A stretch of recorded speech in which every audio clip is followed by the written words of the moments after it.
Start మాట్లాడండి.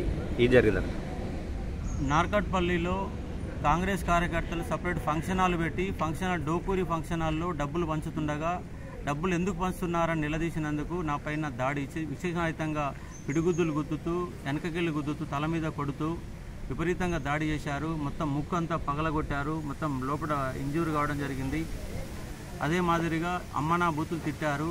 ఇక్కడ ఎందుకు వచ్చారంటే ఎంత ప్రజాస్వామ్యంలో అధికారంలో ఉన్న కాంగ్రెస్ పార్టీ డబ్బులు పంచుతూ ఓడిపోతున్న భయంతో డబ్బులు పంచుతూ ఒక అశోక్ సార్ పైన దాడి చేశారు. ఈ విధంగా ప్రతి పోలీస్ స్టేషన్ దగ్గర డబ్బులు పంచుతున్నా కూడా ఎలక్షన్ కమిషన్ పూర్తిగా విఫలమైంది. పోలీసులు పూర్తిగా విఫలమవుతున్నారు. పక్కనే బూత్ పక్కనే డబ్బులు పంచుతున్నా కూడా అడ్డుకునేవారు కూడా ఎవరు కనపడతలేరు.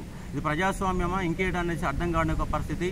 ప్రతి ఒక్కరి దగ్గర డబ్బులు పంచుతున్నారు. నార్కట్పల్లిని అయితే ఘోరంగా కనీసం ఒక 200 మంది ఫంక్షన్ హాల్లో పెట్టి డబ్బులు పంచి ప్రతి క్యాండిడేట్ డబ్బులు పంపిన తర్వాత పోలీస్ స్టేషన్ పంపిస్తున్నారు.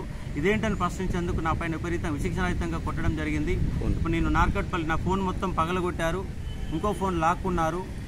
అలా ఆడ జరుగుతున్న ఇన్సిడెంట్ తీసి మరో క్యాండిడేట్ నాతో పాటు వచ్చినటువంటి శ్రీకాంత్ రెడ్డి పైన అంగి చింపేశారు. మొత్తంగా అంగి చింపి విపరీతంగా ఆయన పైన దాడి చేశారు. కుర్చీలు లేవట్టి విపరీతంగా కొట్టారు.